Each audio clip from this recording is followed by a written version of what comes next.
¿Qué voy a hablar? Yo voy a hablar específicamente del contrato de locación de inmueble para vivienda urbana, pero puntualmente de dos ejes conflictivos en este contrato, que son precisamente el precio y el plazo. ¿Cómo lo voy a desarrollar? Tres ejes. Primero vamos a hacer un recorrido histórico al que nos invita propiamente el DNU y después voy a hacer un eje donde hablo propiamente del derecho positivo y qué es lo que quedó vigente con la derogación que hizo el DNU de la 27.551 y de algunas normas del Código Civil de la Nación, Código Civil y Comercial. Y por último vamos a hablar del poder de negociación en virtud de la autonomía de la voluntad, justamente para ver esto de la atención de la igualdad y de la libertad. Voy a arrancar rápidamente, quiero leerles para situarnos históricamente, como nos invita el DNU, en esto de las relaciones civiles. Dice que las relaciones civiles también necesitan ser liberadas de regulaciones paternalistas excesivas, que es preciso recordar el artículo 1197 del Código Civil redactado por Vélez Sarsfield, que estuvo vigente desde 1869, escuchen esto, hasta el 2015, que es la reforma del Código Unificado. Las convenciones hechas en los contratos, decía el 1197, forman para las partes una regla a la cual deben someterse como a la ley misma. Lo repetíamos como un mantra, todo lo que habíamos estudiado con el Código Civil, que creo que todos los presentes hemos estudiado con el Código Civil. Y fíjense cómo sigue esto, que en concordancia con ello se unificó el Código Civil Comercial de la Nación, incluyendo normas imperativas que impiden a las partes decidir sobre la forma, contenido y ejecución de los contratos, llegando algunas veces a imponer requisitos desmesurados para la validez de sus acuerdos. Que en ese marco es menester modificar las regulaciones del Código que obstruyen el ejercicio de las libertades individuales, que los inconvenientes y penurias que el exceso de regulación normativa han aparejado en las convenciones privadas, especialmente en los contratos de locación de viviendas, es un hecho público y notorio, con graves consecuencias tanto para locadores como para locatarios y la virtual destrucción del mercado inmobiliario. Nos invita a situarnos ahí, como lo dijo Marta, en la Constitución del 53. Está situado en el Código Civil y el artículo 1197, pensado por Vélez en 1869. ¿Qué pasó a partir de ahí? Rápidamente, pasa la urbanización, pasa la inmigración y empieza a ver el gran problema que tiene nuestro país al día de hoy no resuelto, que es el déficit habitacional. Con el déficit habitacional empieza a darse lo que en el derecho privado se conoce como las normas de orden público de protección, de orden público económico de protección, con lo cual el Estado empieza a intervenir ¿en dónde? En la autonomía de la voluntad. Esta autonomía de la voluntad, que en el 1197 del Código de Vélez, en aquel entonces, estaba entendida en grado superlativo. Y la autonomía de la voluntad, entenderla en grado superlativo, significaba darle a la persona, y ojo que el DNU habla de individuo y no es lo mismo, porque en derecho no hablamos de individuo, hablamos de persona, de sujetos de derecho. Decía, esta autonomía de la voluntad en grado superlativo era entender que las personas tenían la libertad contractual y la libertad de contratar, tal como hoy el Código Civil del 2015 estableció en el 958 que el DNU modificó. ¿Era real? Como dijo Marta, no. Era una igualdad formal, la igualdad no existía en la praxis social, era una igualdad que existía solamente porque, bueno, dejemos la historia, ¿de dónde viene este derecho? Quiero decir que este era un derecho privado, con un sesgo muy marcado, con un anclaje muy marcado en el patrimonio de las personas. Esto es lo interesante de rescatar, porque es a este recorrido al que nos invita el DNU. Ahí nos quiere situar, en el 1197 y en este derecho privado cuyo anclaje fundamental era el patrimonio de las personas, no las personas. Empieza el déficit habitacional. Déjenme decirles simplemente esto. Vamos a poner un ejemplo de por qué no existía la autonomía de la voluntad. El hermoso derecho laboral que tiene, que recupera, o mejor dicho, que logra poner su autonomía, lo hace precisamente porque aquel entonces, en 1869, no existía la categoría de trabajador. Digo, para los que no son abogados, no existía la categoría de trabajador. La persona, el trabajador, el operario, iba a la fábrica y establecía un contrato de locación de servicios. Y se supone que en ejercicio de la autonomía de la voluntad lo regulaba libremente. Quiere decir que si nosotros vamos a la praxis social de aquella época, si nos vamos a esa historia, vamos a encontrar que la ilógica de pensar que aquel trabajador trabajaba 10 y 12 horas, tenía esas jornadas extenuantes y que aceptaba que le pagaban 2 pesos porque estaba negociando libremente con el empresario. Esto es lo que decimos cuando hablamos de una igualdad formal, como lo dijo Marta. Sigo. ¿Qué pasó? En 1920, voy súper rápido, porque acá es terrible. ¿Qué pasó? En 1920 sale la primera ley de intervención del Estado. ¿Y esto qué significa? Que hay un merme, una intervención del Estado por las normas políticas de protección económica y entonces hay un quiebre de la autonomía de la voluntad. Ya hay un 1197 que está siendo limitado, penetrado por el Estado por estas políticas de tutela. ¿Tutela por qué? Porque estas políticas, normas de protección económica, son normas del derecho privado que tienen en miras la población en general. ¿Sí? Déjenme ver la otra oración, así no me voy. Comienza entonces la legislación intervencionista en el contrato de locación de vivienda. En 1920, la legislación intervencionista, lo primero que interviene, ¿qué es precisamente? El plazo mínimo. Fue la ley que primero puso un plazo mínimo a la vivienda. El Código Civil no establecía plazos mínimos y dejaba libertad para la regulación del precio. El orden público económico, ya se los dije. Dirigismo contractual. Es la intervención del Estado en el contrato mediante normas imperativas que los contratos deben respetar. ¿Qué es el dirigismo contractual? El dirigismo contractual, ¿qué es esto que criticaba el DNU cuando decía han sucedido durante todo este tiempo normas de intervención que han impedido la libre contratación y no han confiado en la capacidad de los individuos de regular sus propias vidas? ¿Tá? Esto es el dirigismo contractual, que es la intervención del Estado en el contrato mediante normas imperativas para dirigir ¿qué cosa? Precisamente la libertad contractual y la libertad de contratar. ¿Para velar qué? El efectivo goce de estos ejercicios, que efectivamente las personas puedan determinar el contenido de los contratos. ¿Cuál es la intervención? La finalidad de la intervención. La finalidad de la intervención es la de que el contrato se mantenga como un contrato justo y equilibrado. En los términos de Alterini, decir que un contrato es justo necesita que se haga esta discriminación. ¿Cómo se mantiene la justicia del contrato? Si estoy entre iguales, tengo que respetar el pacto. Pero si estoy entre desiguales, tengo que mantener el equilibrio prestacional. Lo que tengo que mirar no es el consenso o el despliegue de la autonomía de la voluntad al momento de la celebración del contrato, sino el equilibrio de las prestaciones en cómo este contenido del contrato estableció las prestaciones para las partes. Voy al segundo eje, rapidito. Qué rápido que voy. Bueno, escuchen. El segundo eje era todo esto, así que nada, me voy a la conclusión. ¿Qué dice la conclusión? Porque el contrato de locación de vivienda está afectado no solo por lo que particularmente reguló, sino también por todo lo que modificó en las obligaciones en general, sobre todo las obligaciones de suma de dinero y de pago en moneda extranjera. Y además por la modificación del 958, que es de la libertad contractual, que es la de poder las partes intervenir en el contrato. En síntesis, ¿qué pasó? El DNU derogó esta ley 27.551 que calificó en el DNU como nefasta y que en términos de Rivera dice, esta ley, la 27.551, que fue ríos de tinta en la doctrina, ríos de tinta, algunos la querían y otros no la querían. ¿Y cuál era la diferencia? El sesgo, ¿dónde tenía el anclaje el derecho privado?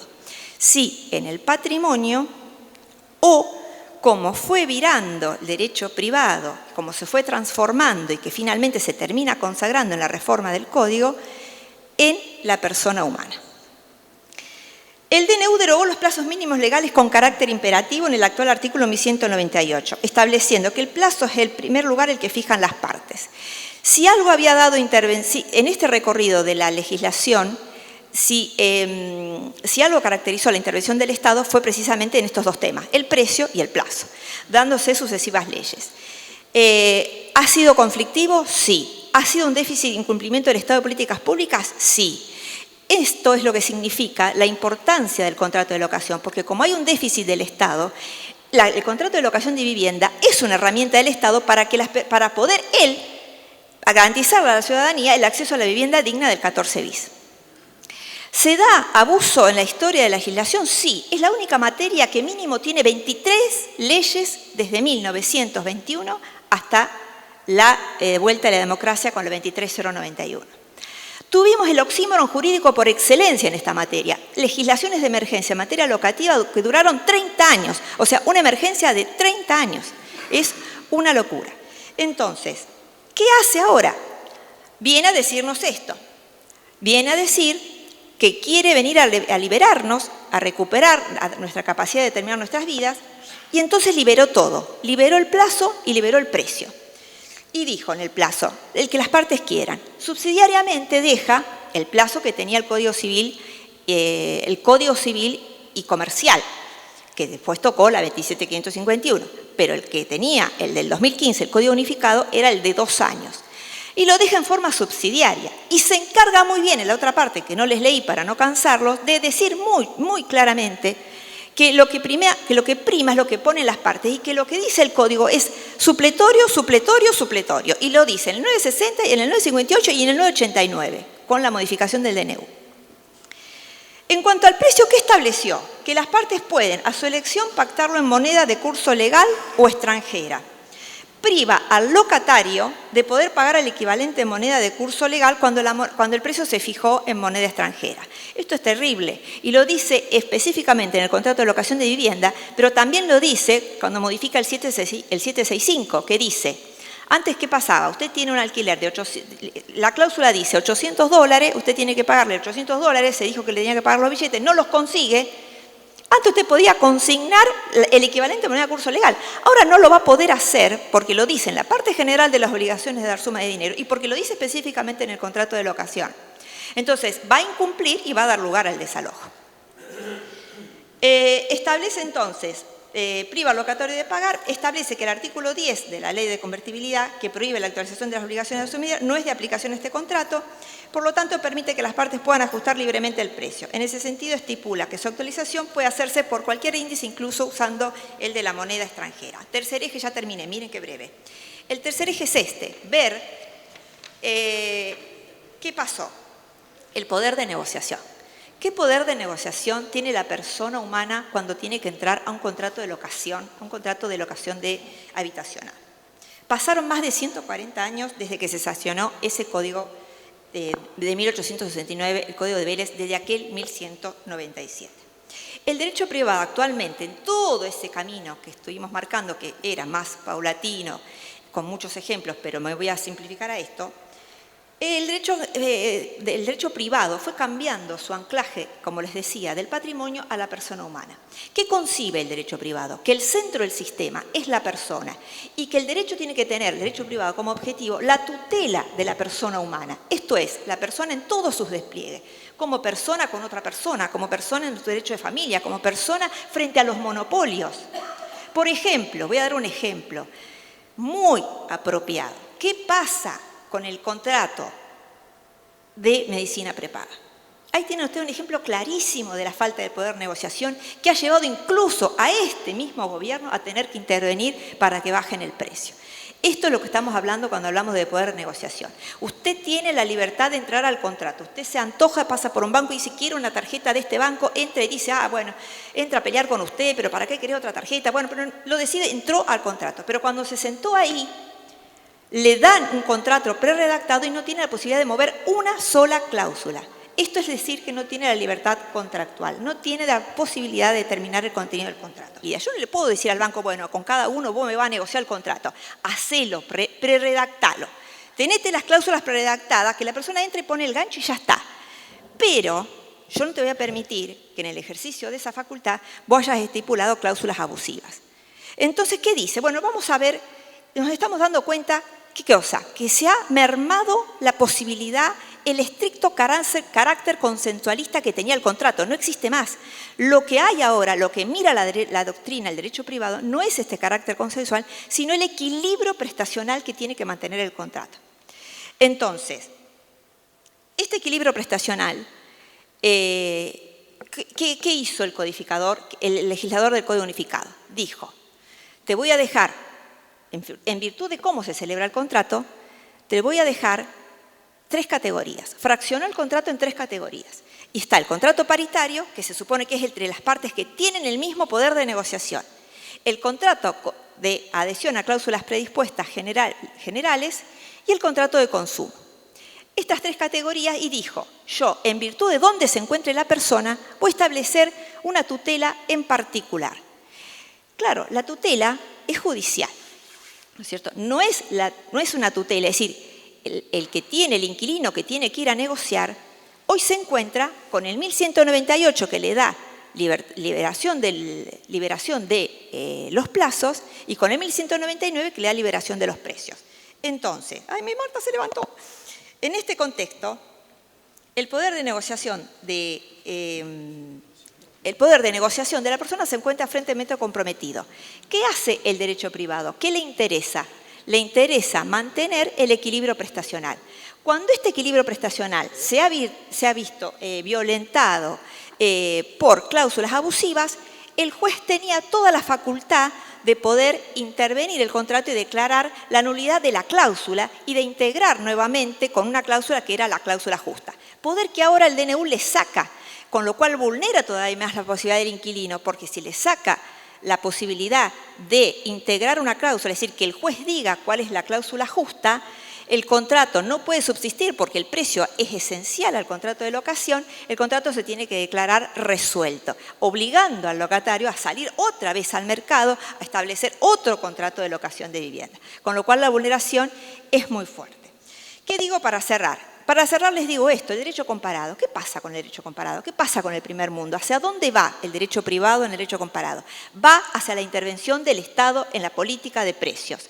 Canadá, Estados Unidos, Inglaterra, Europa, Alemania, España tiene un plazo mínimo de 5 años, Alemania de 7 y Nueva York tiene políticas de intervención de precios por parte del Estado, políticas de protección económica, porque son en pos de una población vulnerable que no está históricamente reconocido en la misma capacidad de negociación el que tiene una propiedad para poner en el mercado que aquel que la tiene que buscar para poder acceder al derecho de vivienda de raigambre constitucional y convencional. Termino con esto. La ley, este fue mi PowerPoint cuando di el tema ya por el 2000, la ley 21.342 replica casi los mismos términos de volver a la libertad de 1197 del DNU. Permitía en materia de precio volver al Código Civil, cualquier moneda, cualquier pago, cualquier forma de anticipo, lo que quiera, ajustes, periodos, moneda de pago. La 21.342 es la ley que puso fin a la emergencia de 30 años y es del gobierno autoritario, el gobierno de facto de 1976. Y subsistió hasta el 23.091 con el regreso de la democracia. Termino con Bobbio. Cuando le preguntan a Bobbio allá, cuando si era subsistente la categoría de izquierda y de derechas, en el libro que él escribe, él dice, bueno, creo que en términos económicos no, creo que en el mundo globalizado vamos todos por el mismo lado en lo económico, pero sí se sostiene en términos axiológicos. Y en términos axiológicos, él dice que es una característica ver que las derechas enfatizan la libertad para el ejercicio de los derechos individuales, en tanto que las izquierdas enfatizan la igualdad, asumiendo que el Estado tiene que estar ahí donde las personas, ciertos sectores o ciertos colectivos vulnerables no pueden hacer el ejercicio efectivo de sus derechos. Este es el derecho privado del 2015, del Código Unificado, que consagró toda una evolución del derecho, que había cambiado su anclaje a la persona humana. Este es el derecho privado del cual invisibiliza el DNU y quiere hacernos volver a aquel 1197 que tenía el anclaje en el patrimonio. Eso era todo.